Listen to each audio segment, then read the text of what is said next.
Familia, espero que estén bien, espero que estén seguros en casa, con sus familiares alrededor. Para empezar esta reunión, vamos a empezar como ya solemos hacerlo, adorando al Señor. Eh, Antes de empezar, me gustaría que empecemos orando, como siempre lo hacemos también. Entonces, acompáñenme, por favor. Padre, gracias, Señor. Gracias porque eres increíblemente bueno con nosotros. Gracias porque nunca te rindes. Gracias porque tu rescate, tu amor, tu bondad, tu misericordia es evidente todos los días. Increíblemente evidente, aunque a veces nosotros en nuestros ojos, mente, naturaleza humana nos cuesta entenderlo. Hoy queremos venir ante ti y pedirte que nos abras los ojos, que suavices nuestro corazón, que nos levantes una vez más y que podamos llegar ante ti a adorarte como a ti te agrada, Padre. Que lo que hagamos durante este tiempo y durante el resto de la semana sea algo que veas con buenos ojos. Te pedimos que nos guíes hoy en adoración, te pedimos que nos lleves a tu presencia y que aceptes esto como una ofrenda de nuestra parte. En el nombre de Jesús, amén.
La luz vino al mundo, es el Hijo de Dios. La luz vino al mundo, es el Hijo de Dios. La luz vino al mundo, es el Hijo de Dios.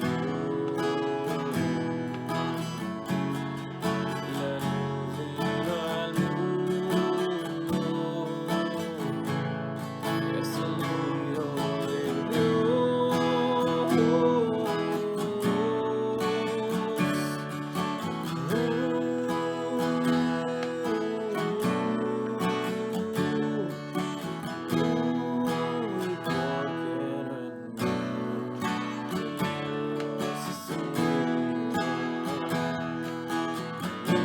para condenar al mundo, sino para que el mundo sea salvo por él.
Sentado en el trono,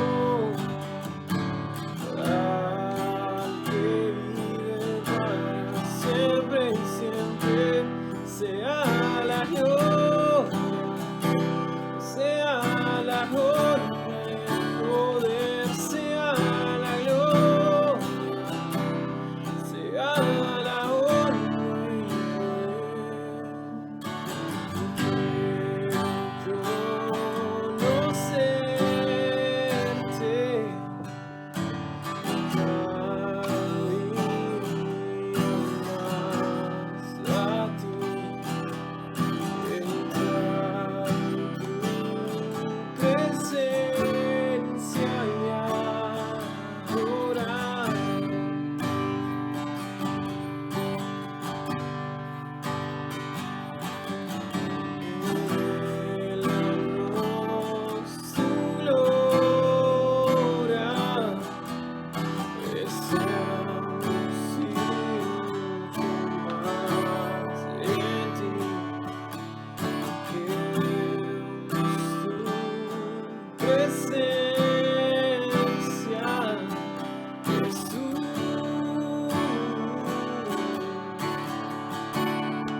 está sentado en el trono, y al que vive para siempre y siempre, sea la gloria, sea la honra y el poder, sea la gloria, sea la honra y el poder.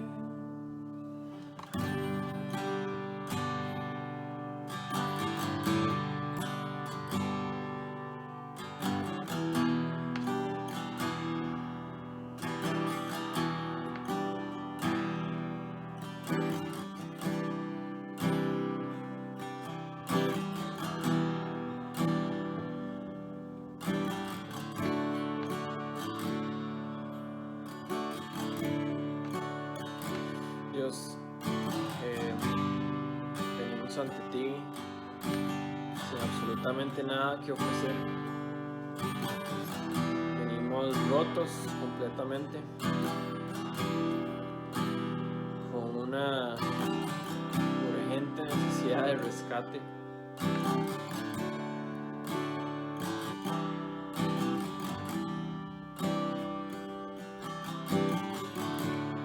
Venimos con las manos vacías.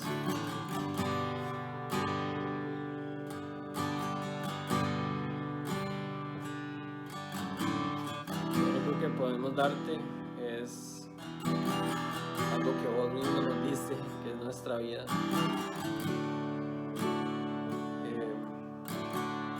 Para que hagas lo que querés y destruyas lo que tengas que destruir.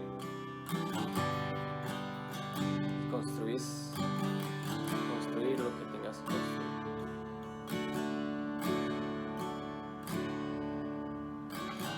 Tengo nada para ofrecer,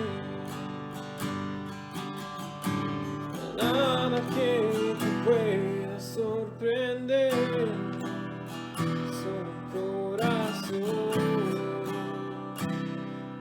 quebrantado una y otra vez.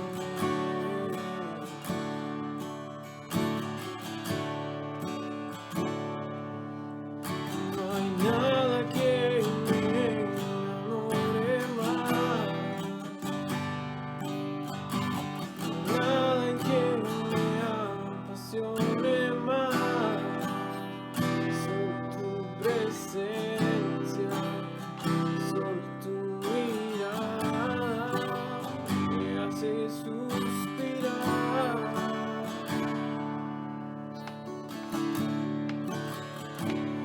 Me inclino ante ti, Rey que perdona multitud de errores. Me inclino ante ti, digno eternamente digno, impresionante divino, solo ante ti yo me inclino.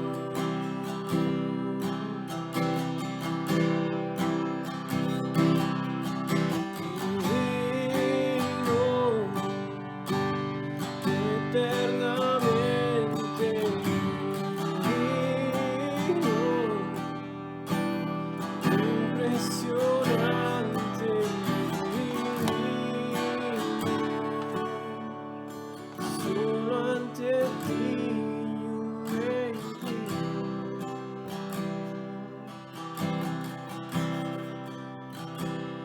Me inclino ante ti,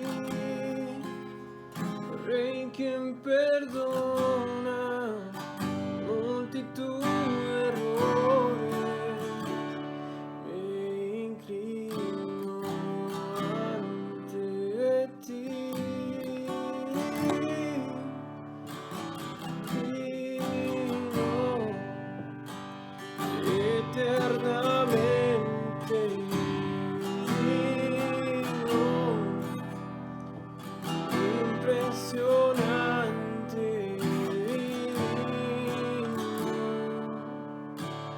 solo ante ti yo me inclino.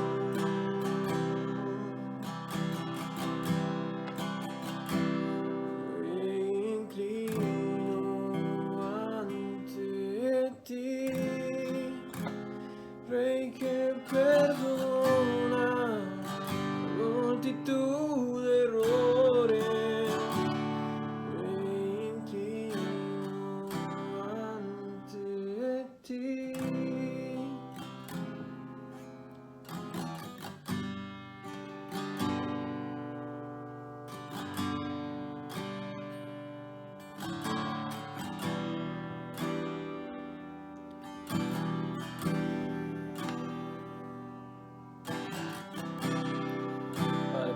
El día de hoy apreciar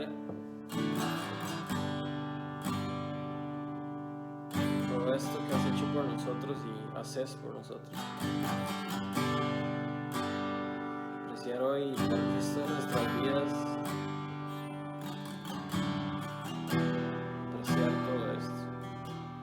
Apreciar que estamos aquí adorándote. Gracias a vos, apreciando que somos justificados por tu sacrificio, fuimos rescatados por tu sacrificio.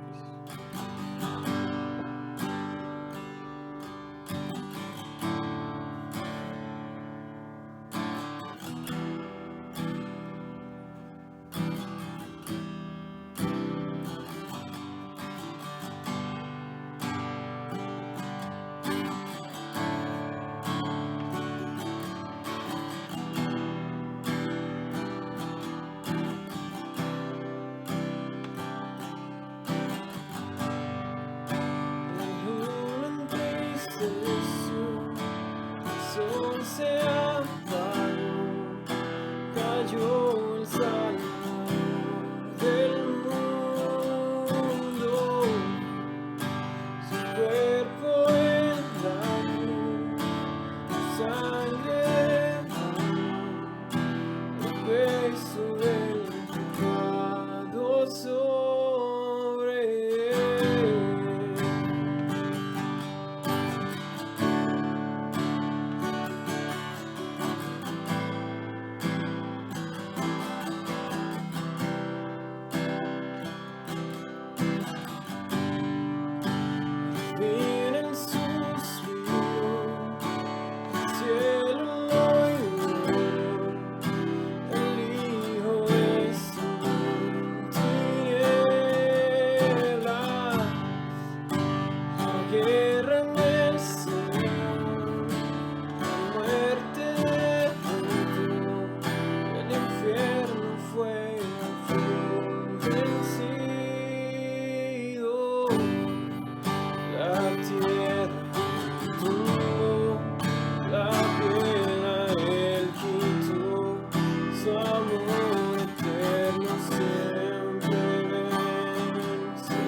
Canto aleluya, canto aleluya, canto aleluya, pero ya venció. Canto aleluya, canto aleluya, canto aleluya, pero ya venció. Canto aleluya, canto aleluya, canto aleluya, pero ya venció. Canto aleluya, canto aleluya, canto aleluya, por siempre la gloria es, por siempre exaltado es, por siempre Él es digno, vivo está, vivo está. Padre, por siempre vivo estás.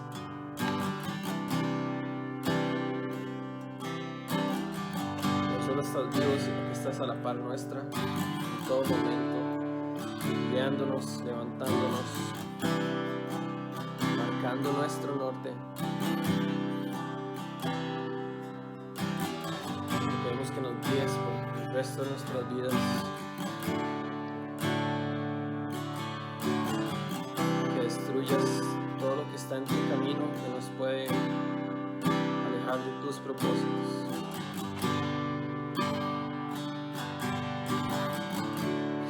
Lo ponemos esta tarde, noche, en tus manos. Podamos aprender lo que necesitamos aprender hoy para estar más cerca de tu voluntad,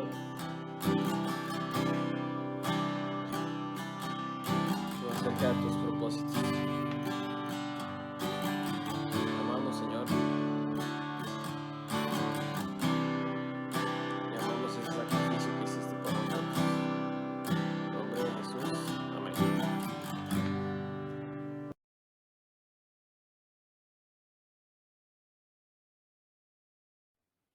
Hola familia, bienvenidos a un sábado más de iglesia, nuestro día favorito de la semana, de verdad que sí. Mi nombre es Carolina Madrigal, yo soy parte del equipo que trabaja en esta familia o en esta iglesia, que lo que hacemos es predicar a Jesús, plantar iglesias y hacer más discípulos de Él. Quiero en este momento que usted se pueda sentir bienvenido, de verdad, si usted nunca antes había escuchado de la iglesia tal vez, o si en algún momento ha escuchado y hoy nos acompaña a escuchar el mensaje de sábado en esta Semana Santa, bienvenido, muchísimas gracias por acompañarnos, es un honor tenerlo con nosotros, esperamos que el mensaje que vamos a dar pueda recibirlo de la mejor manera, que pueda disfrutar muchísimo de este tiempo. Es un súper buen mensaje. Entonces, bienvenido. De verdad, usted es parte de la familia y esperamos en algún momento también conocerlo. Quiero decirle en este momento, saque su celular e ingrese a la aplicación de la Biblia, a YouVersion o a Bible App. Ahí usted puede ir a la sección abajo donde dice más y buscar eventos. Ahí le va a aparecer que nosotros estamos transmitiendo en vivo en este momento. Entonces puede guardar el evento y ahí mismo tomar las notas. Va a ver que ya ahí hay algunas sobre el bosquejo que vamos a tener el día de hoy y usted puede además agregar sus propias notas ahí. Entonces Aprovechelo, es un súper buen recurso para que si después usted va a compartir el mensaje con alguien y alguien tiene alguna pregunta, usted pueda hablar con la persona sobre ello y que también pueda repasarlo en algún momento que necesite. Sabemos que el Señor habla a nuestra vida de formas diferentes en cada momento, entonces puede que este mensaje pueda servirle de otra forma en adelante. Si usted tiene niños en su casa y le gustaría que ellos también estén disfrutando de algún momento de la palabra del Señor, de algún mensaje especial de Dios para los niños, puede ir también y ponerlos en algún otro dispositivo en la página de Facebook de la iglesia. En la parte de videos va a ver que ahí hay un video para los niños. Tenemos un mensaje para ellos, hay música, hay un mensaje especial para ellos. Y también hay manualidades que pueden hacer para que puedan entretenerse y no solo eso, sino recordar el mensaje que estamos compartiendo con ellos. Recuerden que estamos muy cerca de comenzar los grupos pequeños de la iglesia, que llamamos grupos ECO. Son grupos de estudio, comunidad y oración. Estos grupos van a arrancar la semana del lunes 20. Empezamos el martes con el grupo de la gente que vive en el este y en el sur, ¿ok? Entonces, son dos grupos diferentes. Usted puede ser parte de estos grupos. Van a ser de forma completamente virtual mientras estamos en este tiempo de aislamiento. Pero no queremos mantenernos así aislados completamente, sino que queremos seguir creciendo en el Señor en esos tiempos entre semana. Y los grupos secos son un súper buen momento para eso. Si usted tal vez quiere conocer un poco más de ellos, siga atento a las redes sociales de la iglesia. Entre semana tenemos también transmisiones en vivo y ahí vamos a estar presentándoles algunas de las personas que están en estos grupos para que usted pueda entender un poquito más de qué tratan. ¿Ok? Lo que vamos a hacer es conversar más a profundidad el mensaje que vemos el fin de semana y además compartir. Somos personas que tenemos muchas cosas en común, ¿verdad? No solo vivimos cerca, que eso nos va a ayudar a apoyarnos en algún momento, sino que también compartimos muchísimas cosas que nos hacen ser amigos. Si usted tal vez ahorita se siente solo de alguna forma, este es un súper buen espacio para que pueda conectar. Esa es la sed, la de comunidad, ¿ok? Entonces, empezamos martes con dos grupos, el del este y el del sur. El miércoles para la gente que vive en los alrededores de Guadalupe, Moravia y Coronado. El jueves, si usted es una chica, una mujer que está soltera, que tiene edades entre 20 y 30, considerando 30 también, puede ser parte de este grupo. Y después tenemos los viernes, tipo 4 de la tarde, un grupo de mujeres que ya están casadas, que tienen hijos. Entonces, si usted quiere formar parte de este grupo, puede escribirnos aquí mismo o al WhatsApp de la iglesia también y lo vamos a conectar con alguno de ellos. Entonces, estos grupos de verdad van a ser de muchísima, muchísima bendición para ustedes. O sea, van a traer muchísimo bien porque vamos a estar creciendo muchísimo más en la palabra del Señor. Y finalmente quiero referirme a las ofrendas. Las ofrendas son momentos donde seguimos adorando al Señor, seguimos poniéndolo en primer lugar. Es un tiempo en donde decidimos de nuestra providencia económica poder aportar a la casa. Nosotros siempre nos referimos a la iglesia como nuestra familia. Entonces, cuando usted forma parte de una familia y ya tiene aporte económico, puede ayudar a la casa, porque hay muchas necesidades dentro de ella. Y quiero contarle que gracias a las ofrendas y diezmos que recibimos de las personas fieles en la iglesia, hemos podido esta semana ayudar a una persona que ha visto su trabajo detenido por la enfermedad del COVID que estamos afrontando. Entonces, gracias a estos aportes que las personas han hecho en algún momento a la iglesia, hemos podido hacer una donación bastante buena para esta persona, para que pueda pagar su vivienda, para que pueda pagar alimentación también, y vamos a estarlo apoyando por el tiempo que sea necesario mientras ya pueda volver a tener su trabajo de forma normal, que pueda ya fungir totalmente. Entonces, muchísimas gracias de verdad a las personas que creen en la obra de la iglesia, y esto también para esto ofrendamos, para ayudarnos entre todos en algún momento que necesitemos. Si usted está en necesidad, por favor no dude en comunicarse con su familia. Por favor, estamos aquí para ayudarle también. Permítanme orar por este momento y acompáñenme. Señor, te agradecemos muchísimo porque has provisto de formas diferentes a nuestra vida, Señor. En algún momento por medio de trabajo, en algún momento por medio de la iglesia, Señor. En algún momento tal vez alguien de nuestra familia también nos ha apoyado. Te agradecemos muchísimo porque sabemos que todas estas son formas en las que vos estás con nosotros. Y queremos, Señor, serte fieles en esta parte económica también, Señor, por medio de apoyar a nuestra casa, Señor, a nuestra iglesia, con una parte de lo que hemos recibido, Señor. Te queremos pedir por las personas en la iglesia que están velando por los recursos, no solo financieros, sino también materiales, Señor, que tenemos. Que puedan ser personas que tengan de tu sabiduría, Señor, de tu guía para poder ayudar a más, Señor, y a llegar a más personas que están en necesidad, no solo en este momento física, sino también espiritual, Señor, que necesitan conocer de ti. Que los esfuerzos económicos, Señor, que cada persona da a la iglesia puedan ser usados de la mejor forma para seguir compartiendo tu mensaje de salvación. En el nombre de tu Hijo Jesús, oramos. Amén. Muchísimas gracias por poner atención a este tiempo de los anuncios. Vaya preparándose, ya vamos a comenzar la prédica.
Hola familia, qué bueno que están con nosotros un servicio más. Gracias por acompañarnos en este tiempo. Sabemos que están desde sus casas y que han sacado tiempo para acompañarnos hoy en una iglesia, un día más de iglesia, de servicio virtual.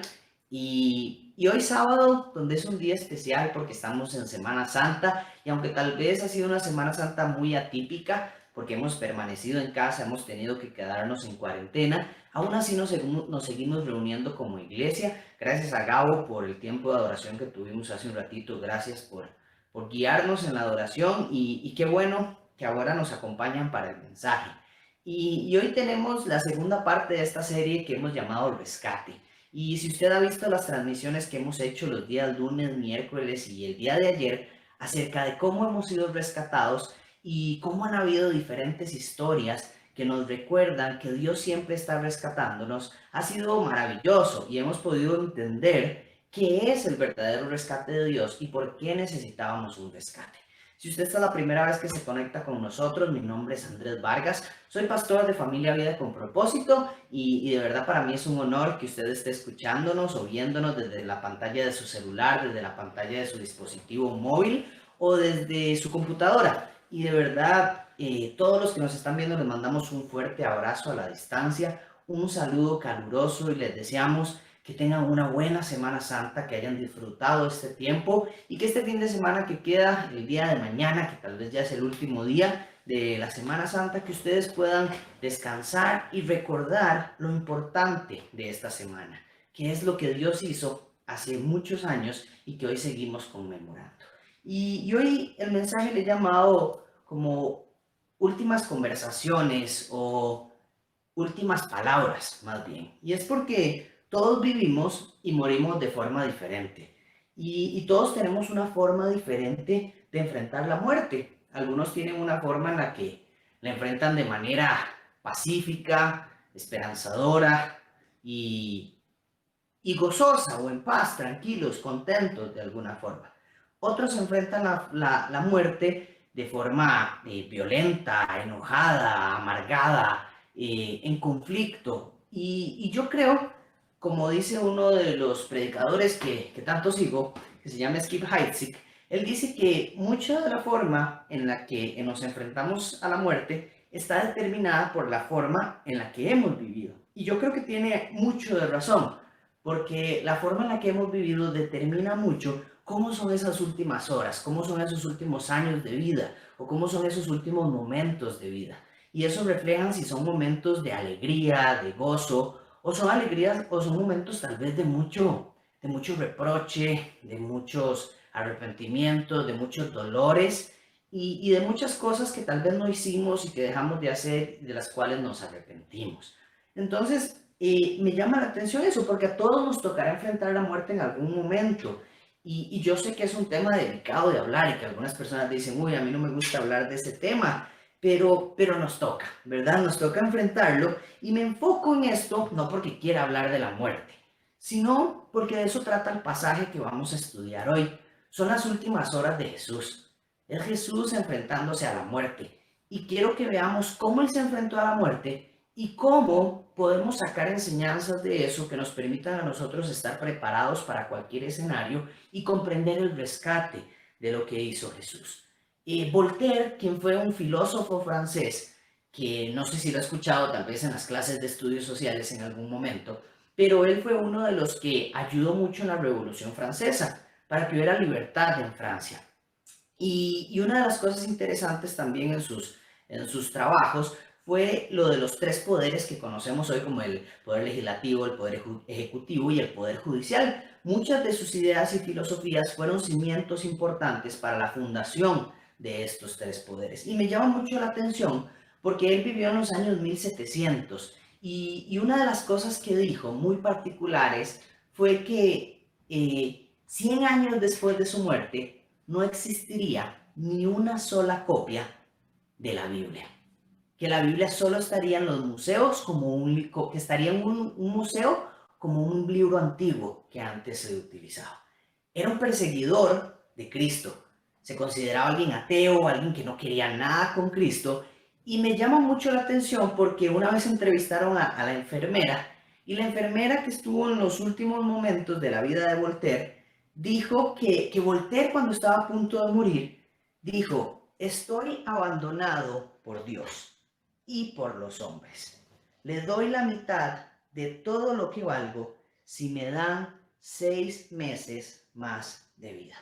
El doctor le respondió: Señor, usted no puede vivir ni siquiera 6 semanas más. Dicen que Voltaire respondió: entonces me voy al infierno y lloro amargamente. He sido abandonado por Dios y por el hombre. Merezco ir al infierno. Oh Cristo, oh Jesucristo. Su enfermera, tiempo después, dijo: ni por todo el dinero, ni por todo el bienestar de Europa, vuelvo a ver a otro no creyente morir. Súper interesante historia. Otra figura importante que tal vez usted ha escuchado y que tal vez sigue, es Gandhi. Gandhi es alguien que es admirado por muchas personas en nuestra sociedad y él se negó a reconocer a Jesús como Dios. Fue una de sus particularidades. Él dijo que Jesús era un filósofo más y se negó a reconocerlo como Dios y Salvador. Y un año antes de morir, él dijo: mis días están contados, no viviré mucho. 1 año o un poco más es lo que me queda. Por primera vez en 50 años me encuentro muy desalentado. Todo en mí es oscuridad. Estoy orando por luz. Esas son 2 declaraciones antes de morir. Y es muy interesante porque a pesar de la forma en la que vivieron, a la hora de la muerte no había esperanza en ellos. No había un futuro certero en ellos. No había un futuro esperanzador, un futuro de vida, sino que había oscuridad. Y Voltaire dice: me iré al infierno. oh Cristo, Dios, me has abandonado y los hombres me han abandonado. No había esperanza. Por otra parte, si vemos las últimas palabras de hombres como Martín Lutero, que fueron creyentes, dicen, Dios es el Dios de donde viene la salvación. Dios es el Dios de donde viene la salvación. Es el Dios por el cual escapamos de la muerte. Y John Knox, un famoso predicador, de la era, dijo antes de morir, vivir en Cristo, morir en Cristo. Vivir en Cristo, morir en Cristo. Son dos contrastes totalmente opuestos y vemos dos historias muy diferentes. La de un no creyente a la hora de morir y la de creyentes a la hora de morir.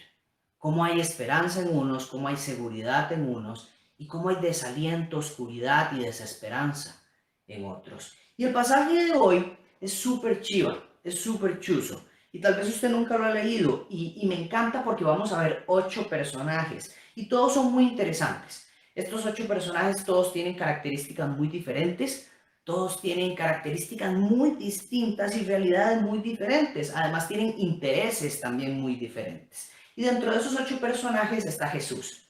Jesús es uno de los 8 personajes y la historia se trata de que Jesús está a punto de ser crucificado.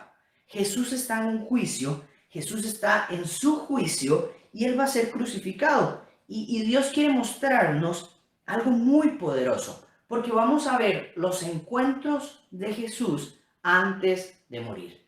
Él antes de morir se topa o se enfrenta a 7 personas.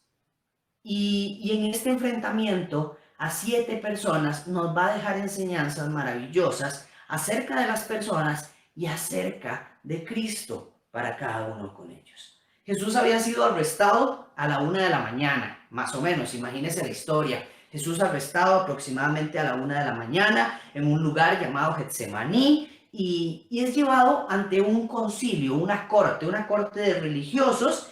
Luego ahí lo juzgan, lo llevan ante un gobernador romano. Este gobernador romano se llama Pilato, tiene una conversación rápida y lo mandan donde otro gobernador llamado Herodes. Después de que se ve con Herodes, vuelve a tener una conversación un poco más extensa con Pilato. Después aparece un hombre llamado Barrabás, que es un criminal que aparece en la escena, y luego aparece otro hombre que le ayuda a cargar la cruz, que se llama Simón de Cirene, y finalmente aparecen 2 ladrones que son crucificados junto con Cristo.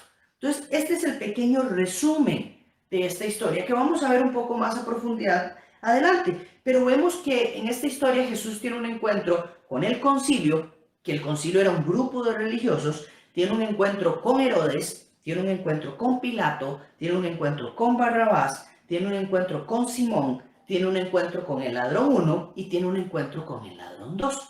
7 personajes a los que Jesús se topa antes de morir. Y es súper interesante porque no sé cuántas muertes tienen que toparse con tantas personas antes de morir. ¿Cuántas personas se toparon con tantas personas antes de morir? ¿Y cuál es el propósito de esto? Entonces, quiero que me acompañe a ver lo que Dios dice acerca de estos encuentros. Vamos a estar leyendo Lucas capítulo 23 y ahí vamos a estar leyendo algunos pasajes y el otro texto que vamos a estar leyendo es Juan capítulo 8. Si usted tiene su Biblia a mano, sáquela en este momento, empiece a revisar estos textos, vaya ahí a estos textos, y si no tiene su Biblia puede ir a la aplicación Bible o Biblia de YouVersion y ahí puede encontrar el mensaje, ahí va a encontrar los pasajes, puede tomar notas, puede compartir, puede ver los pasajes y los puntos más importantes de lo que estamos conversando. Acompáñenme a orar y vamos a arrancar de lleno con este maravilloso mensaje. Señor, gracias por esta noche.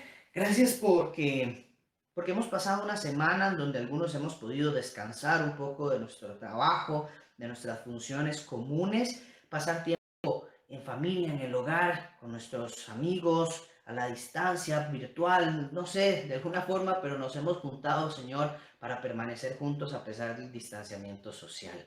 Gracias, Señor, por tu palabra, porque está presente en nuestras vidas.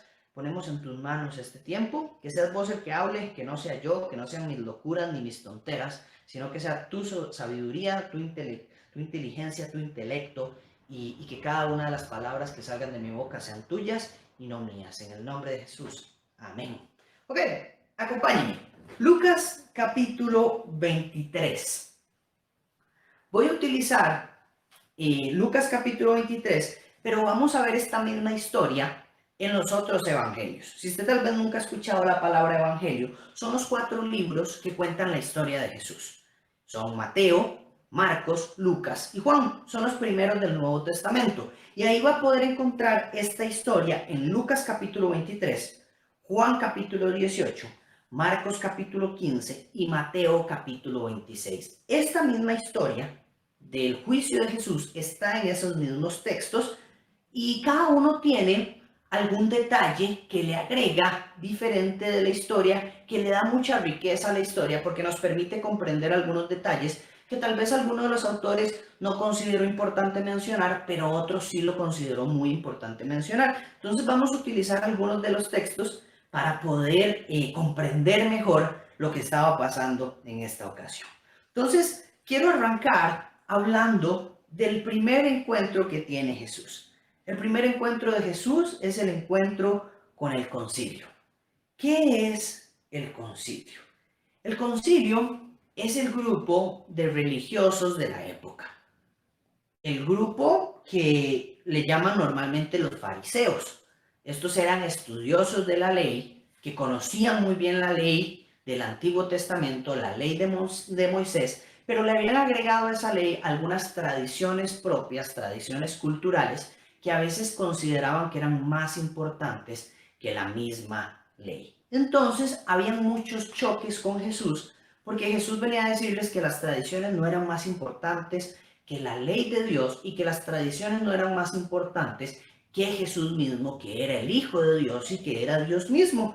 Entonces, la cuestión es que a Jesús lo llevan, lo apresan, lo atrapan en el jardín y lo llevan a un juicio ante el concilio. Y voy a leer lo que dice Lucas 23 en el primer versículo.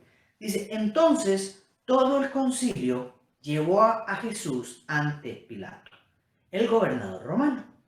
Comenzaron a presentar su caso.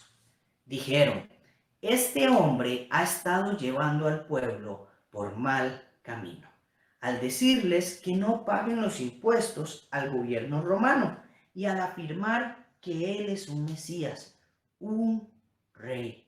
Vemos aquí acusaciones en contra de Jesús.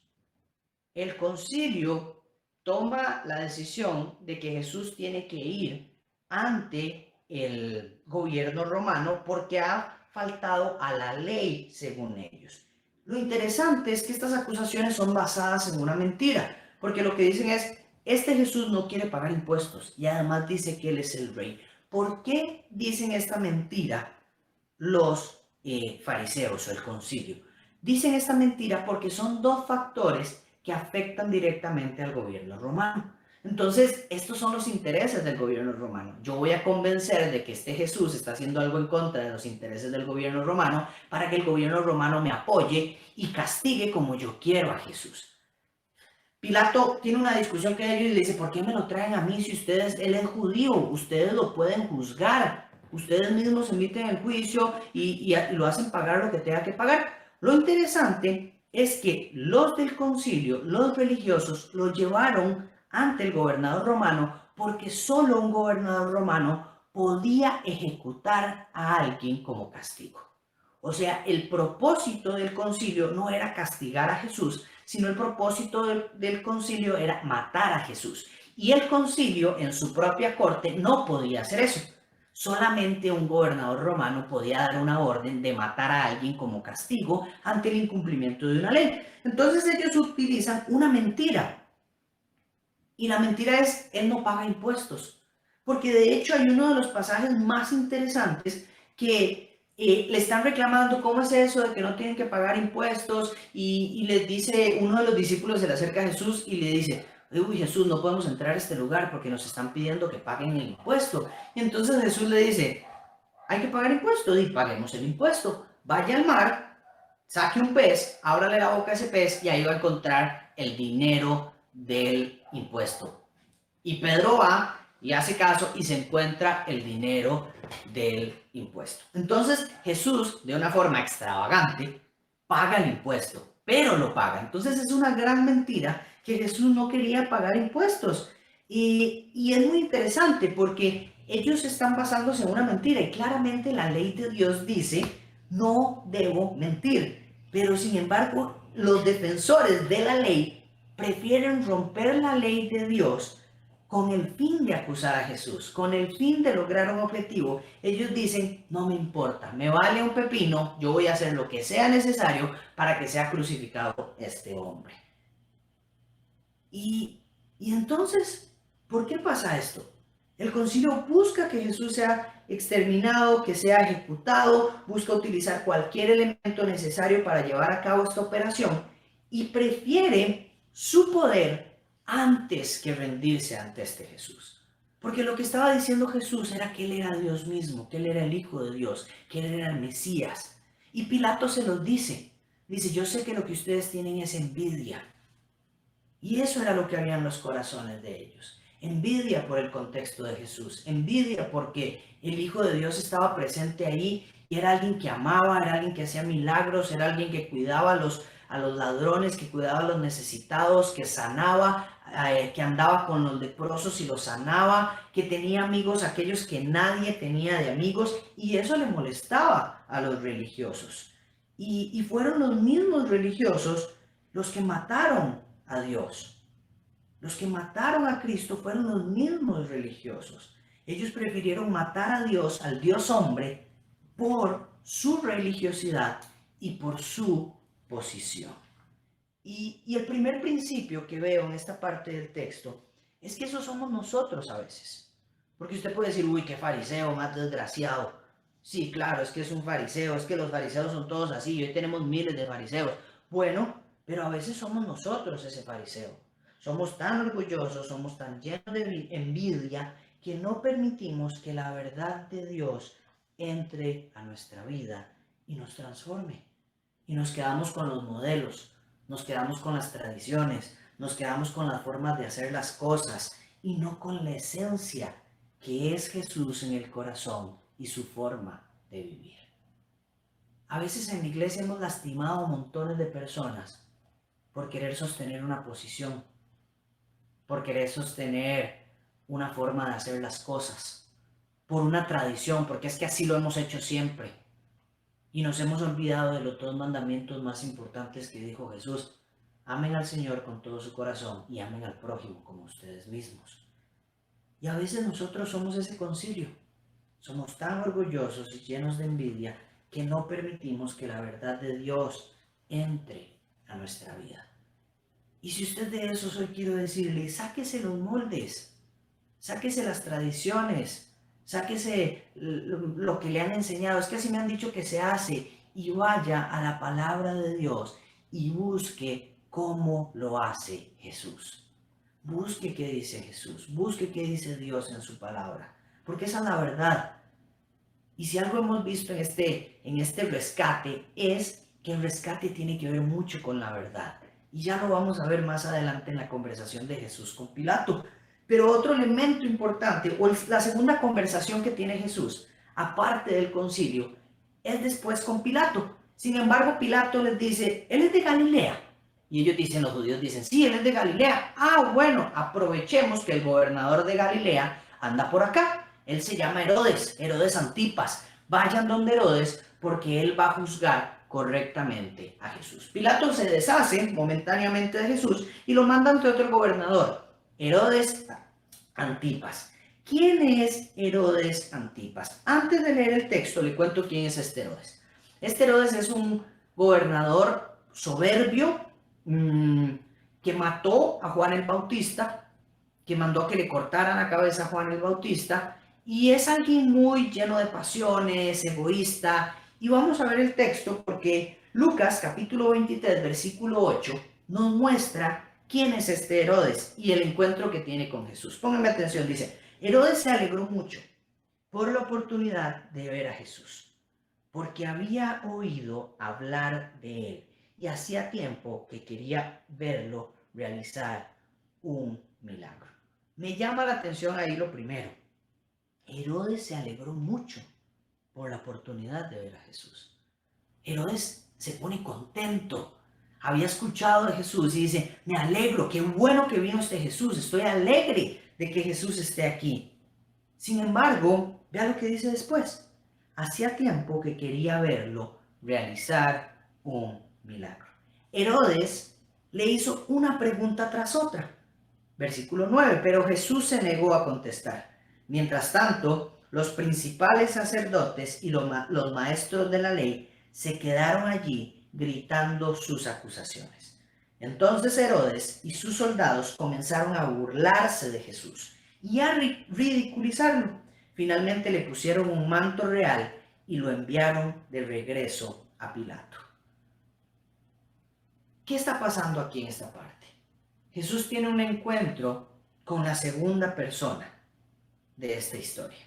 Un encuentro con Herodes. Alguien que se alegra de ver llegar a Jesús y dice, he oído muchas cosas de Jesús. Quiero verlo hacer un milagro. Sin embargo, Jesús no lo complace. Jesús no le da el milagro. Jesús no le hace el milagro. Jesús no le responde a las preguntas que le hace Herodes. Y lo que veo aquí es que Herodes es una persona que lo que quiere es el vacilón, que lo que quiere es vacilar, lo que quiere es un show de entretenimiento. Acostumbrado a los shows de los brujos, acostumbrado a los shows de sus sabios, acostumbrado a los shows de sus magos y de los rituales que hacía Herodes, a esos rituales paganos, a otros dioses, acostumbrado a eso, Herodes quiere lo mismo de Jesús. Y él dice, quiero un show de entretenimiento, porque lo que me atrae de Jesús son sus milagros. Sin embargo, donde Jesús no actúa como él quiere, se burla de él y lo ridiculiza. Herodes, el mismo asesino de Juan el Bautista, se ve atraído por Jesús. Sin embargo, sus deseos no fueron llenados. Sin embargo, no estuvo satisfecho con la respuesta de Jesús. ¿Y qué hizo? Despreció a Dios. Esa es la historia de Herodes. Y este es el segundo personaje de este texto. Y me parece tan triste la historia de Herodes. Me parece tan vacía, tan egoísta, tan llena de dolor en el corazón y de vacío en el corazón. Qué doloroso burlarse de Dios. Qué doloroso despreciar a Dios porque no funciona como un cajero. Al que yo le pongo la tarjeta, le pido un monto y me da ese monto. Y si no me da lo que me gusta, lo desprecio. Pero si me da lo que me gusta, lo admiro, lo aprecio. Me gusta, me parece atractivo. Pero en el momento en que no me da lo que yo quiero, me burlo, lo ridiculizo y lo dejo de lado. Y que voy a ver qué hace ese Dios con otra persona. Pero a mí, el show que yo quería, no lo vi pasar. Y a veces, nosotros somos así. ¿Es usted de esas personas que son como Herodes? ¿De los que quiere que Jesús haga un show? ¿De acuerdo a sus gustos? ¿De acuerdo a sus prioridades? ¿De acuerdo a lo que usted cree que es importante? ¿Es usted de los que solo se ve atraído por Jesús por lo que hace y no por lo que es? ¿Es usted un Herodes que quiere ver el milagro pero no quiere obedecer? ¿Es usted como Herodes que quiere transformación en la vida pero no ha leído su palabra para saber cómo se lleva a cabo esta transformación? ¿Es usted como Herodes que ora por milagros para usted nada más, pero nunca ora por el no creyente, ni por el que le falta comida, ni siquiera ayuda al que le falta algo? ¿Es usted como Herodes que solamente quiere el show? Porque hoy hay muchos creyentes como Herodes. Y que al final lo que hacen es dejar a Jesús en mal. Lo ridiculizan, se burlan de él y hacen que otros también se burlen de él. Este es el segundo personaje al que se enfrenta Jesús antes de morir. Y son conversaciones súper interesantes las que vemos hasta ahora. La tercera conversación de Jesús es la más fascinante, o tal vez de las que a mí más me gustan, porque Herodes le dice, no, llévense a este de aquí. ¿Se da cuenta quién está tratando así Herodes? A Dios mismo. Que si Jesús le daba la gana, lo exterminaba en ese momento. Dios mismo humillado por un cualquiera, por un asesino, por un corrupto. Y le dice, vayan de Pilato. Entonces, dice, Pilato volvió a entrar en su residencia, Lucas 23, capítulo 3. Pilato volvió a entrar en su residencia y pidió que le trajeran a Jesús. Pilato llama a Jesús a su casa y empieza a hacerle algunas preguntas. Lucas nos da algunas preguntas, sin embargo en Juan vemos que hay más preguntas. Juan capítulo 18, versículo 34 en adelante, vemos esta conversación de Jesús y Pilato. Y la cuestión es que Pilato le dice, ¿eres tú el rey de los judíos?, le preguntó. Y Jesús le contesta, ¿lo preguntas por tu propia cuenta o porque otros te hablaron de mí? Pilato dice, ¿acaso soy yo judío? ¿Cómo para saber eso? Tu propio pueblo y sus principales sacerdotes te trajeron a mí para que yo te juzgue. ¿Por qué? ¿Qué has hecho? Y Jesús responde algo interesantísimo. Jesús dice, mi reino no es un reino terrenal. Si lo fuera, mis seguidores lucharían para impedir que yo sea entregado a los líderes judíos. Pero mi reino no es de este mundo. Pilato se asombra y dice, entonces eres un rey. Jesús le responde, tú dices que soy un rey. En realidad, yo nací y vine al mundo para dar testimonio de la verdad. Todos los que aman la verdad reconocen que lo que digo es cierto. Pilato hace la pregunta más importante de todas. Y Pilato dice, ¿y Jesús? ¿Qué es la verdad? ¿Qué es la verdad? Y hoy estoy seguro que para muchos esa es una pregunta que nos hacemos. ¿Qué es la verdad? En este mundo donde la gente dice, yo tengo una verdad, usted tiene otra verdad, todo es relativo. ¿Por qué Jesús dice, yo vine a mostrar la verdad, como si hubiera una única verdad? Y Pilato entonces dice, ¿qué es la verdad? Pero lo más triste de esta historia es que Pilato no se queda a escuchar la respuesta de Jesús. Después dice el texto, entonces Pilato salió de nuevo a donde estaba el pueblo y dijo, yo no encuentro pecado en este hombre. Qué interesante. ¿Quién es este Pilato, el gobernador romano? Me parece que es un hombre muy ocupado, un hombre preocupado y un hombre con mucho miedo. Un hombre que tiene miedo al qué dirán. ¿Qué dirá el César si yo permito que se haga esta revuelta de los judíos? ¿Qué dirán los judíos si yo no mato a Jesús? ¿Qué dirá Herodes si yo mato o no mato a Jesús? ¿Qué dirá mi esposa? Porque en Juan vemos que su esposa está presente y le dice a Pilato, deja a este hombre en paz porque he tenido muchas pesadillas con él, porque he tenido una pesadilla anoche con él.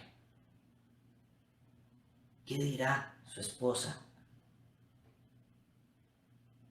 Pero también tiene un miedo de qué dirán si se queda a escuchar la respuesta más importante de todas. ¿Qué es la verdad? Y que me digan que la verdad de Jesús no es algo que quiero escuchar ahorita. Pilato es un hombre que hizo todas las preguntas correctas, todas las buenas preguntas que usted y yo nos hacemos, las preguntas existenciales. ¿Qué es la verdad? ¿Es Jesús un rey? ¿Cuál es el reino de Jesús?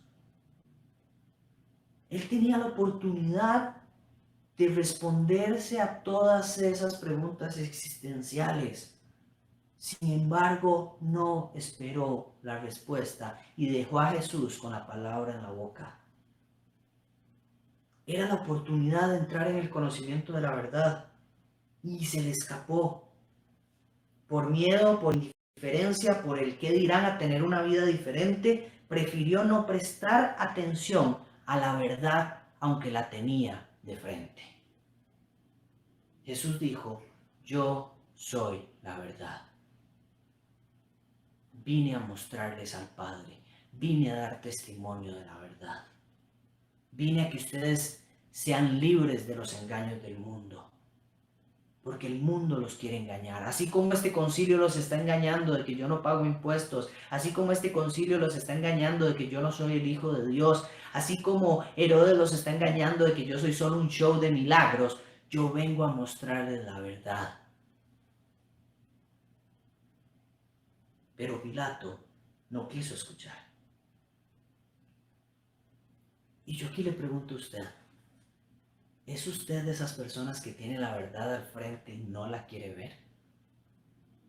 ¿Es usted de las personas que sigue con una venda en sus ojos por orgullo o por miedo a que mis compas digan, uy, ahora se hizo pandereta, uy, ahora habla de Dios, uy, ahora cambió su estilo de vida, uy, sí, ahora es el religiosito aquel? ¿Es usted el que ya conoce la verdad y le da miedo vivirla por el qué dirán? Por las preocupaciones, por el miedo. Es usted como Pilato. Porque Pilato al final terminó cometiendo el crimen más grande de la historia. Permitió que mataran a Dios. Permitió que Dios fuera a la cruz. Dios hecho hombre, Dios con piel, fue a la cruz porque Pilato tuvo miedo a la verdad. Jesús vino a rescatarnos del engaño, pero muchos de nosotros queremos seguir viviendo en ese engaño. Queremos seguir viviendo sin el conocimiento de la verdad.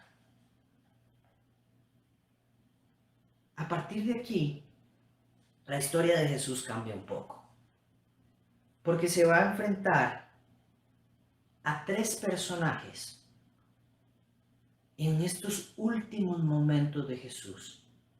A tres personajes, en realidad a cuatro personajes, a los que a todos va a rescatar, o a casi todos va a rescatar. Y me encanta, porque estamos hablando de un hombre que está a punto de morir. Jesús está a punto de morir y tiene la capacidad de rescatar. ¿Cuánto más puede hacer este Jesús que está ahora vivo y que está con nosotros permanentemente por rescatar su vida y la de todos nosotros? El cuarto personaje de esta historia se llama Barrabás. Barrabás es un asesino, un rebelde, un bochinchero. Lo habían apresado porque hizo una revuelta y mató a alguien en esa revuelta. Entonces era un criminal. Y vea el texto lo que dice. La cuestión es que Pilato dice, este hombre no es culpable de ningún delito, pero ustedes tienen la costumbre de pedirme cada año que ponga en libertad a un preso durante la Pascua. ¿Quieren que deje en libertad al rey de los judíos o quieren que deje en libertad a Barrabás? Y curiosamente Pilato escoge uno de los peores criminales. Para ver si así la gente decía, uy no, es mejor Jesús que Barrabás. Dejemos a Barrabás en la cárcel y liberemos a Jesús. Sin embargo, la gente grita, no, a ese hombre no, queremos a Barrabás. Queremos a Barrabás. Y Barrabás es el cuarto personaje, es un asesino, es un rebelde, era alguien que que ni siquiera el concilio quería, porque siempre andaba haciendo revuelta en las iglesias, andaba haciendo revuelta en el pueblo, andaba molestando, le provocaba una mala reputación a los judíos delante del Imperio Romano, y para los religiosos que les gustaban las apariencias, eso era muy importante. Entonces Barrabás era alguien que nadie soportaba, pero aún así, estos mismos religiosos prefieren a Barrabás que a Jesús. Y lo que me llama la atención de esta historia es que Barrabás no hace absolutamente nada. Barrabás, sin decir nada, sin mover un dedo, es rescatado de la cárcel y puesto en libertad. El nombre Barrabás significa hijo de deshonra, curiosamente. Pero vemos aquí cómo es honrado y rescatado por Jesús, que en su lugar paga por el crimen que tenía que pagar Barrabás. ¿Qué es lo que pasa aquí? Jesús toma el lugar de Barrabás. Jesús lo rescata ahí mismo. Jesús, sin decir una palabra, toma el lugar que le correspondía al malhechor. Toma el lugar que le correspondía al asesino. Jesús dice: yo tomo su lugar. Usted vaya. Me quedo calladito aquí. Y tal vez usted dice: no, pero es que no fue Jesús el que escogió eso. Fueron los religiosos. Pero Jesús guardó silencio. Una palabra de Jesús hubiera sido suficiente para que eso se detuviera. Porque es Dios mismo que con sus palabras creó el universo. Una sola palabra detenía esto. Y Jesús se quedó callado. Y esto me recuerda a un momento de Abraham, cuando Abraham está con su hijo y Dios le dice que sacrifique a su hijo para ver qué tan obediente era Abraham. Y en el momento del sacrificio, justo en el momento del sacrificio, Abraham alza la vista y en un matorral ve un carnero enredado por los cuernos. Fue entonces tomó el carnero y lo ofreció como holocausto en lugar de su hijo. Esta representación del carnero que había vivido Abraham lo que estaba mostrando Dios, era lo que iba a pasar con Jesús en el momento de su crucifixión. Que él iba a ser entregado por aquel que iba a ser sacrificado en principio.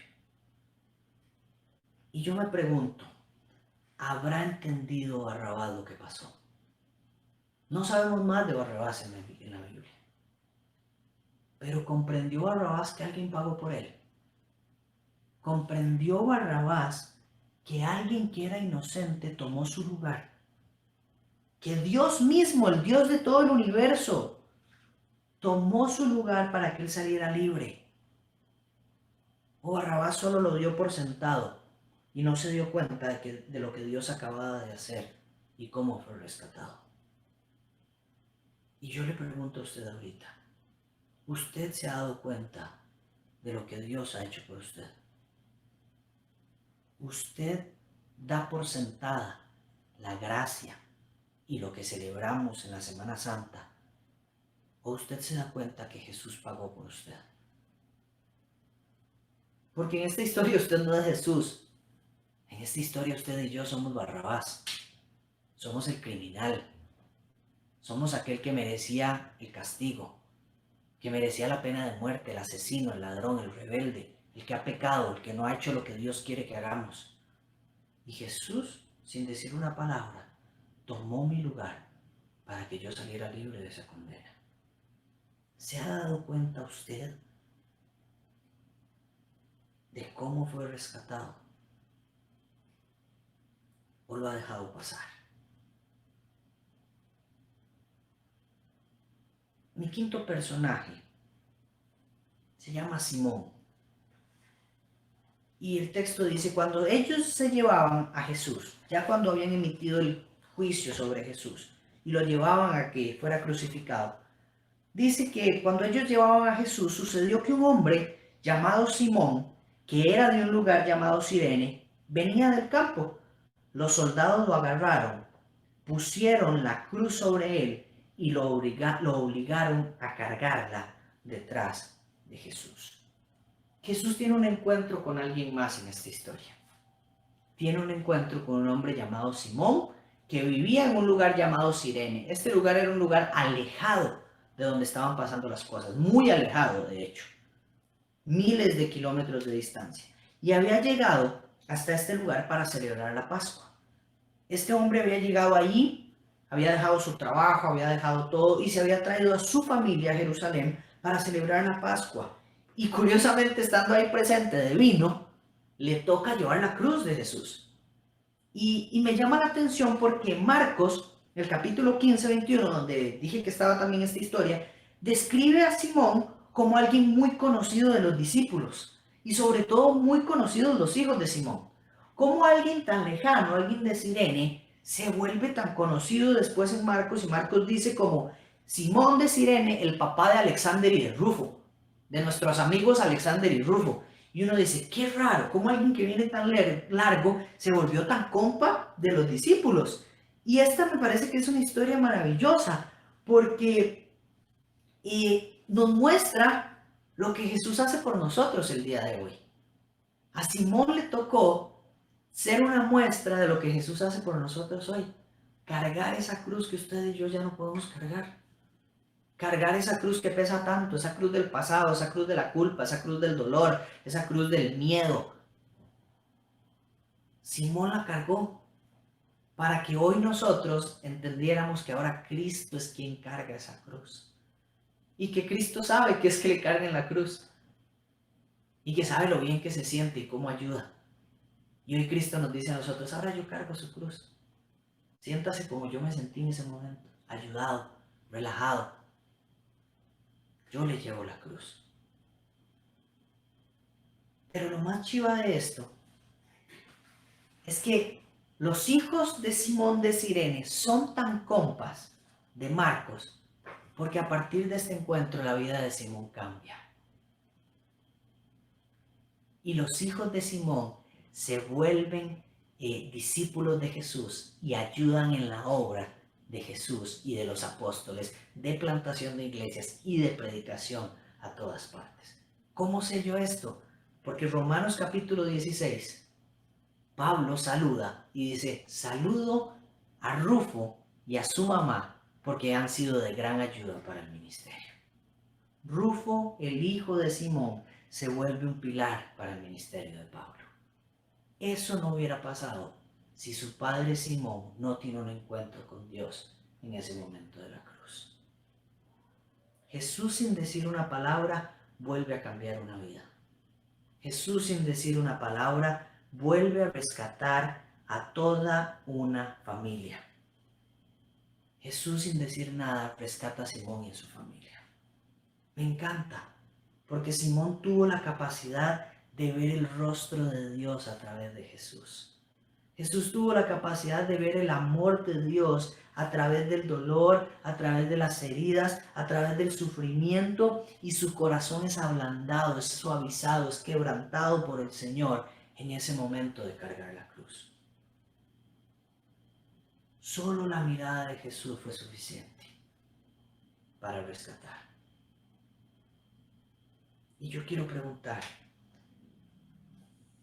¿ha tenido usted o se ha detenido a apreciar lo que el Señor ha hecho? Me encanta que el salmista dice, quédense quietos y reconozcan que yo soy Dios. Y eso es lo que hizo Simón. Cargando esa cruz se quedó quieto y reconoció que la cruz que estaba cargando era del Dios mismo, de Jesús, del Dios con piel. Estaba ahí sufriendo por él, para que él fuera inocente y para que fuera justificado. ¿Te has detenido a apreciar lo que el Señor ha hecho? ¿O andas tan atarantado o atarantada que no tenés tiempo para reconocer lo que Dios está haciendo? Te estás perdiendo los rescates de Dios por andar vuelto loco o vuelta loca. Porque Dios te está buscando y te está rescatando, y lo ha hecho desde hace mucho tiempo. Esa es la historia de Simón. Y ese es el maravilloso encuentro que tiene Jesús con Simón. Y finalmente, llego al último encuentro que tiene Jesús. El encuentro de Jesús con los ladrones. Los dos seres humanos en toda esta historia que estaban pasando algo muy parecido a los de Jesús. Los dos iban a ser crucificados, uno a la derecha y uno a la izquierda de Jesús. Los dos criminales acusados y se entendía que eran criminales en contra del imperio. Ninguno de ellos judío, curiosamente. Y cuando están colgados en esa cruz, Jesús y los dos ladrones, dice la historia en el versículo 39 de Lucas 23, uno de los criminales colgados junto a él se burló. Así que eres el Mesías, demuéstralo salvándote a ti mismo y a nosotros también. Pero el otro criminal protestó, ni siquiera temes a Dios ahora que estás condenado a muerte. Nosotros merecemos morir por nuestros crímenes, pero este hombre no ha hecho nada malo. Luego dijo, Jesús, acuérdate de mí cuando vengas en tu reino. Jesús respondió, te aseguro que hoy estarás conmigo en el paraíso. ¿Cuál es este último encuentro de Jesús? ¿Cómo es este último encuentro de Jesús? Dos ladrones, los tres a punto de morir. Y recuerda que al principio le dije la forma de morir de Voltaire, la forma de morir de Gandhi, la forma de morir de Martín Lutero. Aquí le muestro la forma de morir de dos ladrones y de Jesús, quien era Dios mismo. Y vemos que los tres dan tres discursos. Son tres discursos muy diferentes, tres últimas palabras muy diferentes. Y en estas palabras nos muestran quiénes son cada uno de ellos. El primer ladrón se burla de Jesús, se mofa, lo humilla y no se da cuenta de quién está al lado. No se da cuenta quién está siendo crucificado. Pero de alguna forma, aunque no se da cuenta, quiere los beneficios de Dios. Porque dice, sálvate y sálvanos a nosotros, a pesar de que me estoy burlando de usted. Y es muy interesante porque nuestra cultura es así. Quiere los beneficios de Dios, pero se burla de Dios. Quiere los beneficios de Jesús, pero humilla e irrespeta a Jesús. Y ese es nuestro mundo. Quiere un mundo perfecto, sin enfermedad, sin COVID. Pero nunca ha respetado lo que Dios dice que se debe hacer. Ni nunca ha adorado a Dios como el único Dios. Entonces queremos los beneficios sin llevar a cabo lo que nos corresponde. Sin embargo, el segundo ladrón, sus últimas palabras son distintas. Primero regaña al primero y le dice, ¿cómo se te ocurre hablar así y no reconocer quién está aquí? Y me encanta, porque reconoce varias cosas importantes que son una muestra evidente de alguien que ha sido salvado o que ha sido rescatado. La primera, reconoce a Dios. Porque dice, ¿cómo es posible que no muestres temor a Dios? O sea, está reconociendo a Dios, a Jesús como Dios. Y después muestra reverencia hacia Dios. Otro elemento importante de este ladrón, reconoce su condición de pecador. ¿Cómo lo sé? Dice, nosotros merecemos morir por nuestros crímenes. Él está reconociendo sus fallas. Y después reconoce que Jesús es libre de pecado. Porque dice, pero este hombre no ha hecho nada malo. Finalmente, me encanta lo último que hace este ladrón. Reconoce que Jesús es rey. Porque dice, acuérdate de mí cuando vengas en tu reino. Y lo último, reconoce que Jesús resucitará y volverá como Rey poderoso. Porque le dice, cuando vengas en tu reino. Este ladrón reconoce a Dios, teme a Dios, confiesa su pecado, reconoce a Jesús como santo, como sin pecado, y además lo reconoce como Rey y sabe que vendrá por él en su segunda venida. Qué maravilloso lo que hay en el corazón de este segundo ladrón. ¿Qué tipo de personas somos? ¿El que reconoce a Jesús como Señor o el que lo quiere humillar? Porque hay dos resultados claros. Para uno hay rescate y para el otro no. Para uno hay un final como el de Voltaire y para otro hay un final maravilloso y lleno de esperanza. Y termino con esto.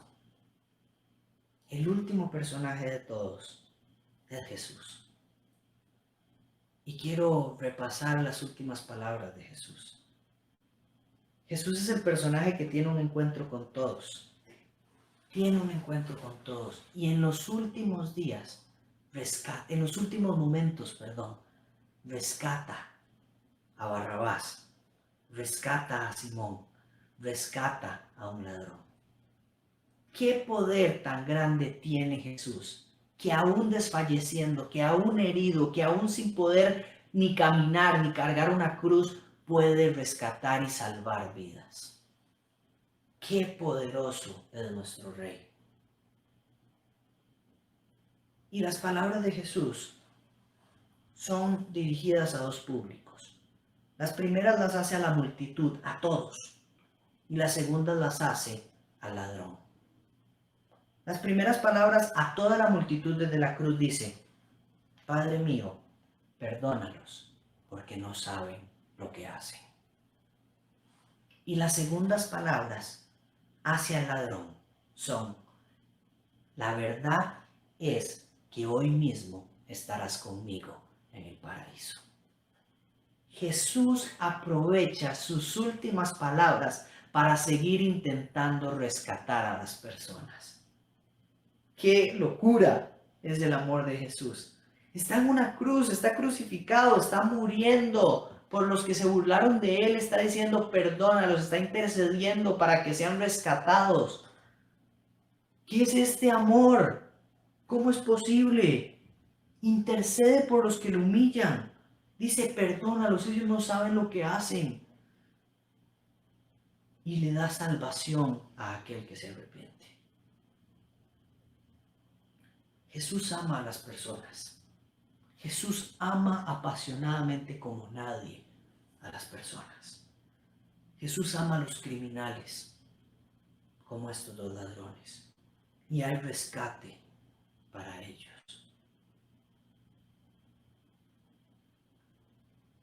Pero no solo ellos son criminales. La verdad es que todos los demás lo somos. No hay uno solo que no haya pecado. No hay uno solo que no sea criminal. No hay uno solo que no sea Barrabás, que no sea Pilato, que no sea Herodes, que no sea los religiosos, que no sea el ladrón 1 o el ladrón 2, que no sea Simón. No hay uno solo. Todos somos ellos. Pero podemos ser el ladrón redimido, el cual ha sido han pagado por nosotros, o podemos ser el ladrón condenado. Y me encanta porque Dios nos deja la opción: ser rescatados o no ser rescatados.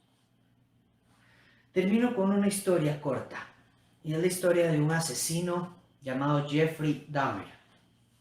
Este asesino fue capturado y curiosamente era no solamente un asesino, asesinó aproximadamente a 17 personas y las mutilaba e inclusive se comía partes de su cuerpo. Y hay una historia muy particular porque una vez que ha sido capturado Jeffrey Dahmer, llaman una vez a un predicador desde la cárcel y le dicen: es que tenemos a un preso que se quiere bautizar. Y este predicador dice: claro, con mucho gusto, yo voy, le doy la clase y demás. Lo que él no esperaba era que era este asesino, Jeffrey Dahmer, el que quería bautizarse. Y dice que el predicador entra en shock porque jamás esperaba lo que estaba pasando.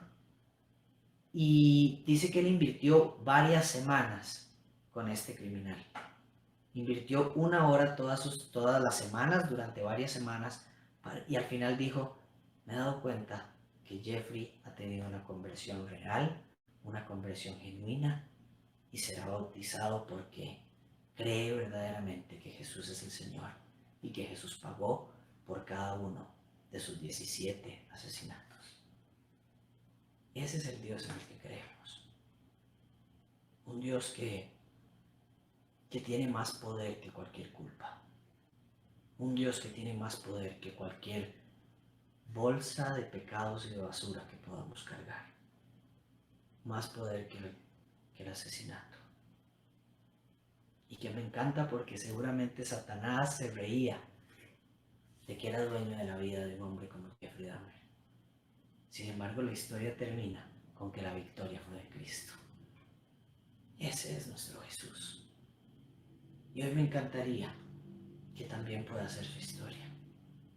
Una historia en la que usted dice, yo quiero a este Jesús. Yo quiero perdón para lo que yo he hecho. Yo quiero estar en el paraíso. Yo quiero que mis últimas palabras sean de esperanza. Yo quiero una vida con Jesús. Y hoy quiero invitarlo a que tome esta decisión y lo haremos celebrando nuestra Santa Cena. Y quiero pedirle que ahí donde usted está, nada más voy a orar y que pueda sacar sus elementos, si tiene un fresquito, una galletita, un pedacito de pan, y recordar lo que representa esto. Porque es un tiempo en el que conmemoramos lo que Jesús hizo en la cruz. Y Jesús dijo, hagan esto en memoria de mí. Y tuvo una cena con sus mejores amigos y les dijo, recuérdenme haciendo esto. Y tomó un pedazo de pan y dijo, esta es mi carne, que por ustedes es entregada. Y este vaso de vino, que era en su momento vino, representa mi sangre, que ha sido derramada o que va a ser derramada para el perdón de sus pecados. Jesús entregó su cuerpo y su sangre para que hoy seamos limpios, para que no haya pecado, no haya culpa y no haya condenación, y haya redención. Y la palabra redención significa que alguien tuvo que pagar por mi libertad. Jesús pagó con su sangre por mi libertad.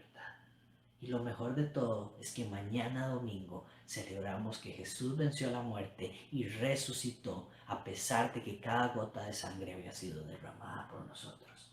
Él está vivo y está con nosotros siempre hasta el fin de los tiempos.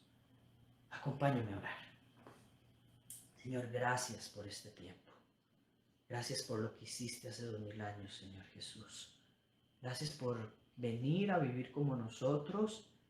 Gracias por ese loco amor irresistible, incansable, apasionado amor. Gracias porque nadie jamás haría lo que vos hiciste. Nadie jamás moriría por mí. Y vos lo hiciste en esa cruz. Gracias, Dios, por tener un plan para que yo volviera a casa. Dios, hoy sé que hay personas que están volviendo a casa. Sé que hay personas que están escuchando este mensaje, esta verdad, y que no están haciendo como Pilato, sino que hoy hay personas que están viendo la verdad y están decidiendo seguirla. Te quiero pedir por ellos, Señor, que los cuides, que los guardes, que hoy que están tomando esta decisión puedan mantenerse fieles y persistir hasta el final. Que busquen amigos que les ayuden, que busquen consejeros, pastores, amigos cristianos que los lideren y que los acompañen en este proceso de ser como vos. Gracias, Dios, porque estás haciendo milagros en corazones. Gracias, Dios, porque nos has redimido, porque yo era Barrabás y me has redimido, me has comprado con tu sangre y me has librado de las cadenas y me has hecho una persona libre, libre del pecado, libre de esa esclavitud. Y hoy celebro que me has conquistado con tu amor.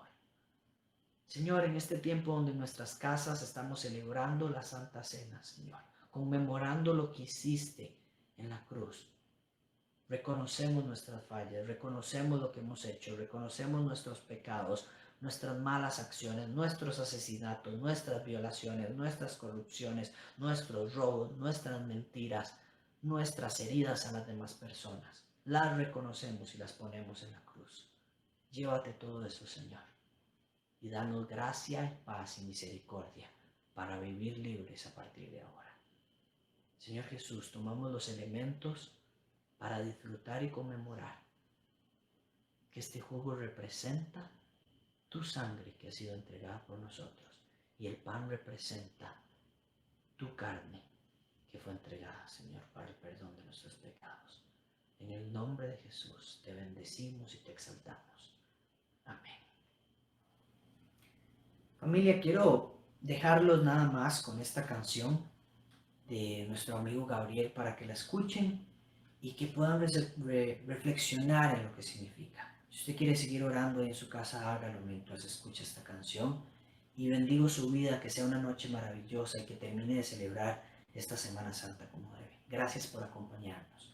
Los amamos con todo nuestro corazón y los extrañamos muchísimo. Un fuerte abrazo a la distancia.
canto aleluya, canto aleluya, Cordero ya venció, canto